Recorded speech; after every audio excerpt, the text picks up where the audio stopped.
औज़ु बिल्लाहि मिनश शैतानिर रजीम।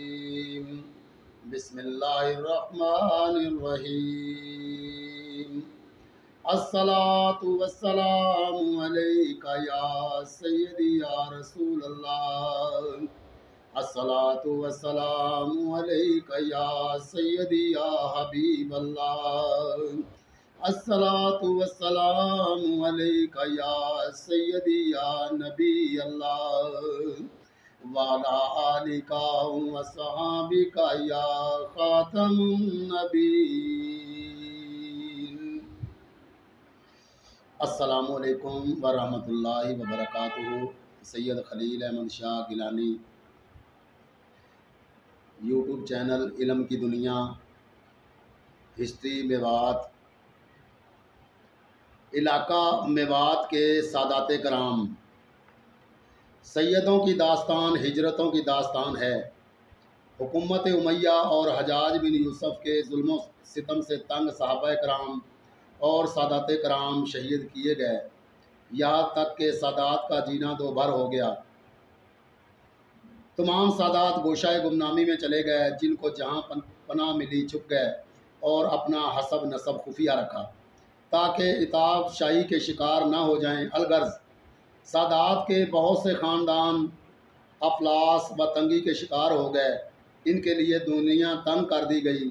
इस अफरा तफरी के आलम में हलाकू खान ने बगदाद पर हमला करके रही सही कसर पूरी कर दी। जो सादात बुखारा में गया वो बुखारी सैयद, जो सैयद हमदान में गया वो हमदानी, जो शिराज में गया वो शिराजी, और जो वास्त में गया वो वास्ती सैयद कहलाए। सैयद जिस इलाका में गए वहाँ की बूदोबाश और ज़ुबान इख्तियार की।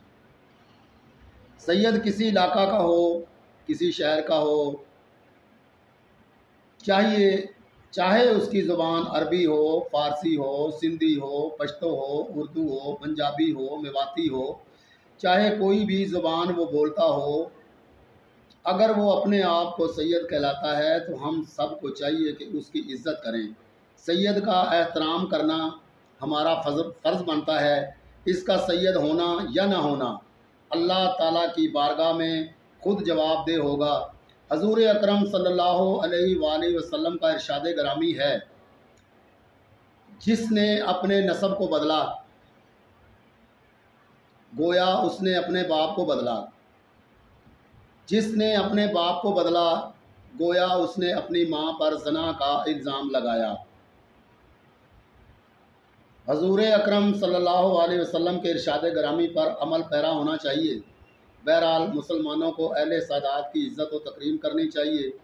अल्लाह ताला हमें सादाते कराम, बुज़ुर्गान दीन, औलिया कराम की इज़्ज़त करने की तौफीक नसीब फरमाए।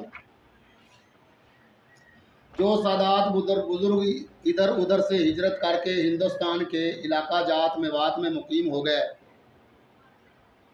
उन्होंने मेवाती ज़ुबान इख्तियार कर ली। इलाका मेवात में रहने की वजह से मेवाती सैयद के नाम से मशहूर हो गए। सादाते मेवात का मेओ कौम से कोई निस्बती ताल्लुक़ नहीं है। बहुत से नासमझ लोग मेवाती ज़ुबान बोलने की वजह से सैयद मानने को तैयार नहीं, क्योंकि मेओ कौम में सैयद नहीं है। मेवाती सैयद का भी ये कहते हैं कि हम मेओ कौम से हैं। इन्होंने अपने आप को शाह कहलवाया है, क्योंकि पंजाब में शाह कहलाने वाला ही सैयद होता है। ये पंजाब की अपनी ज़ुबान है। अगर सादात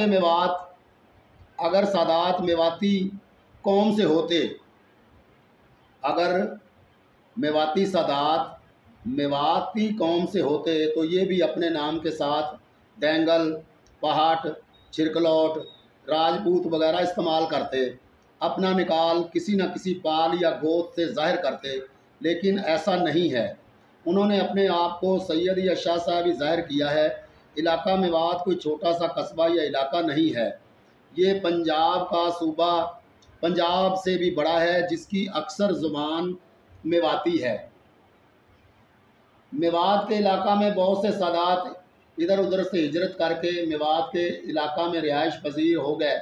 मसलन शमसुद्दीन गुरदेजी, शहाबुद्दीन गुरदेजी, कुद्दसिराउल अजीज़, ये दोनों भाई बादशाह शमसुद्दीन अल्तमश के दौर में गुरदेश से हिंदुस्तान तशरीफ़ लाए।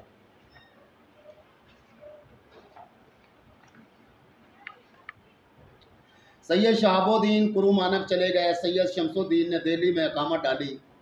आपकी औलाद दिल्ली और इलाका मेवात, मौजा सरेटा, इलाका इंदौर, इलाका बीमा पहाड़ी, पलवल, फरीदाबाद, कस्बा सुल्तानपुर, जौनपुर, ये मेवात के इलाके हैं।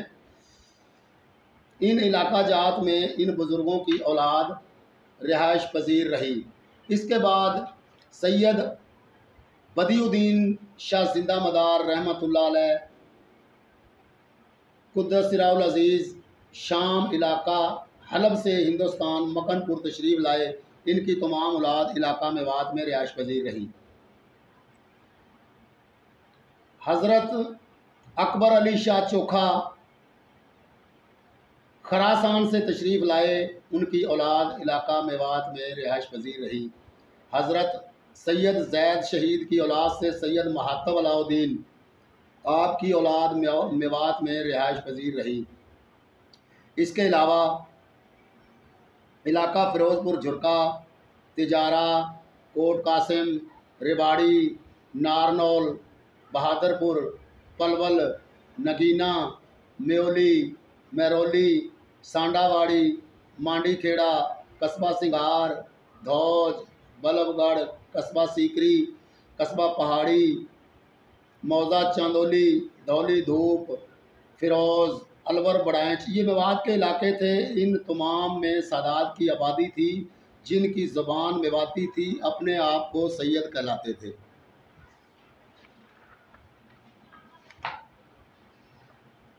कुछ लोग जो है ना वो फ़कीर कहते हैं और कि भाई ये फ़कीर हैं। फ़कीर क्या है? फ़कीर कौन होता है? फ़कीर की तारीफ़ क्या है? फ़कीर क्या चीज़ है? हकीकत ख़ानदान सादात और फ़ुक़रा। अल्लाह ताला अपने मुक़द्दस कलाम पाक में फ़रमाता है, तर्जमा, इन फ़कीर हिजरत करने वालों के लिए जो अपने घरों और अपने सामानों से निकाले गए, अल्लाह ताला का फ़ज़ल और उसकी रज़ा चाहते और अल्लाह और रसूल की मदद करते, वही सच्चे हैं। पारा नंबर 28 सूरह हशर, तर्जमा किन्ज़ुल ईमान, हज़रत इमाम अहमद रज़ा ख़ान बरेलवी रहमतुल्लाह अलैह।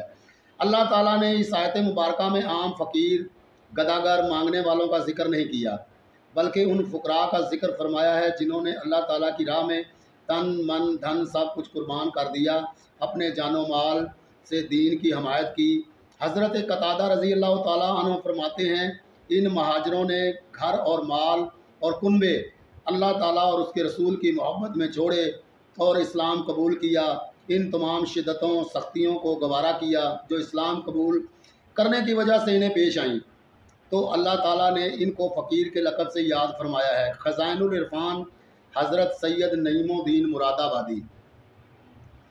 हिजरत करने वालों में हर कबीले का शख्स था, हर कौम, हर ज़ात का शख्स था, लेकिन अल्लाह ताला ने तमाम को फ़कीर के लक़ब से ज़िक्र फरमाया है। जो लक़ब अल्लाह ताला अपने फ़ी बंदों के लिए फ़रमाए, उसकी शान का क्या कहना।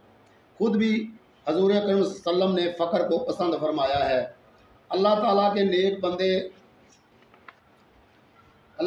नेक बंदे औलिया अल्लाह ने अपने आप को फ़कीर के लक़ब से ही कहलवाया है और अपने आप को फ़कीर कहलाना ही पसंद करते थे। फ़कीर का मतलब है अल्लाह ताला के कामों के अलावा तमाम कामों से रुक जाना, अल्लाह ताला की रज़ा में राज़ी रहना, इसकी मर्ज़ी के अलावा कुछ ना करना।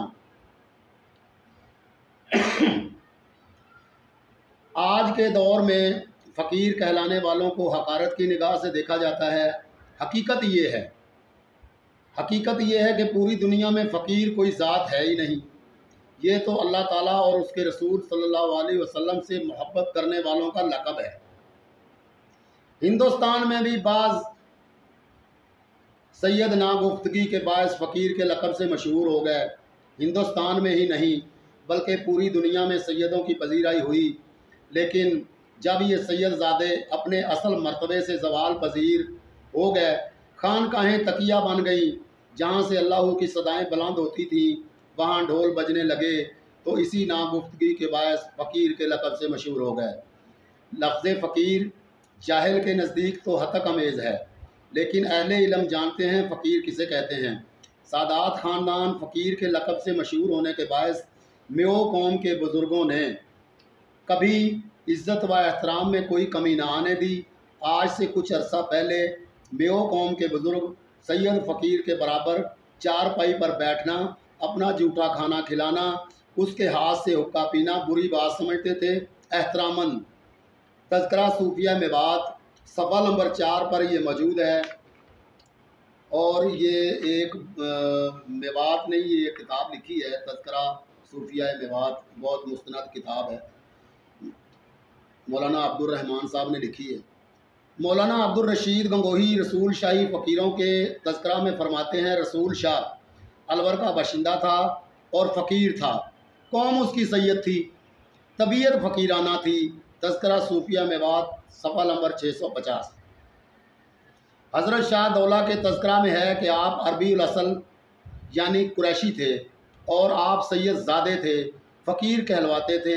इस्लामी दौर में औलिया अल्लाह सूफिया कराम अपने आप को फ़कीर कहलवाना पसंद करते थे। इस दौर में गदागर के मुतरादिफ समझा जाता है, जैसा कि इस दौर में समझा जाता है। बर्रे सगीर में रफ्ता रफ्ता सैयद और शाह हज़रत सैयदा फ़ातिमा रज़ियल्लाहु तआला अन्हा की ज़ुर्रियत के साथ मखसूस होते चले गए। तज़किरा हज़रत शाह दौला सफ़ा नंबर 9 और 10। बहुत से अहले सादात को उनके कारनामों की वजह से बादशाहों ने चौधरी, खान, नवाब, मलक के अलकाबात से भी नवाजा है। सादात अपने नाम के साथ ये अलकाबात भी इस्तेमाल करते थे। मरातुल इंसाफ इशराफ अरब। फ़कीर कहलवाना कोई ऐब नहीं। पहले बुज़ुर्ग यानी हज़रत सैयद अली अजमेरी दाता गंज बख्श रहमतुल्लाह अलैह, हज़रत सैयद ख्वाजा मोइनुद्दीन चिश्ती अजमेरी रहमतुल्लाह अलैह, हज़रत सैयद कबीरुद्दीन शाह दौला रहमतुल्लाह अलैह, हज़रत सैयद मौज दरिया बुखारी रहमतुल्लाह अलैह, हज़रत ख्वाजा बाबा फरीद शकरगंज रहमतुल्लाह अलैह, हज़रत बाबा सैयद बुल्ले शाह माँ अपने आप को फ़कीर ही कहलवाते थे। लेकिन आजकल फ़कीर को गदागार मांगने वाला बुरा समझते के मुतरादफ समझते हैं, इसलिए सादात मेवात ने भी अपने आप को फ़कीर कहलवाना तर्क कर दिया है। बहरहाल सैयद किसी इलाका का भी हो, सैयद किसी कोई भी ज़ुबान बोलता हो, अरबी बोलता हो, फ़ारसी बोलता हो, पंजाबी बोलता हो, मेवाती बोलता हो, सिंधी, पश्तो, जो भी ज़ुबान बोलता हो, अगर वो सैयद है तो मुसलमानों को चाहिए कि उसकी इज़्ज़त करें और उसका एहतराम करें, क्योंकि वो आले रसूल और औलाद अली से हैं, तो उनका इज़्ज़त करना सब मुसलमानों पर वाजिब है। तो दुआ है कि अल्लाह रब्बुल इज़्ज़त हमें अमल करने की तौफ़ीक़ अता फ़रमाए और नबी करीम सल्लल्लाहु अलैहि वसल्लम की तालीमात पर अमल करने की तौफ़ीक़ अता फ़रमाए। वो नसीरुद्दीन नसीर शाह साहब फरमाया करते थे कि हर पीर के घर पैदा होने वाला पीर नहीं होता और हर सैयद के घर पैदा होने वाला सैयद नहीं होता और हर किसी मौलवी के घर पैदा होने वाला मौलवी नहीं होता। वजह यह है कि उसने अपने किरदार से और अपने कारनामों से और उसने जो भी मुकाम हासिल करना है वो मेहनत करके ही करना है। अगर वो दीन पे चलेगा, शरीयत मुताहरा पर अमल करेगा, नबी करीम सल्लल्लाहु अलैहि वसल्लम की तालीमात पे अमल करेगा और अल्लाह और उसके रसूल के अहम अहकामात को जानेगा, तो फिर ही वो पीर बन सकता है, फिर ही वो फ़कीर बन सकता है, फिर ही वो मौलवी बन सकता है। इसके अलावा कुछ नहीं। शरीयत को क्रॉस करके या शरीयत को छोड़ के या नमाज, रोज़ा और इन चीज़ों को छोड़ के जो है ना वो भी मुमकिन नहीं कि कोई अल्लाह तक पहुंच जाए। तो अल्लाह ताला हमें अमल करने की तौफ़ीक़ अता फ़रमाए।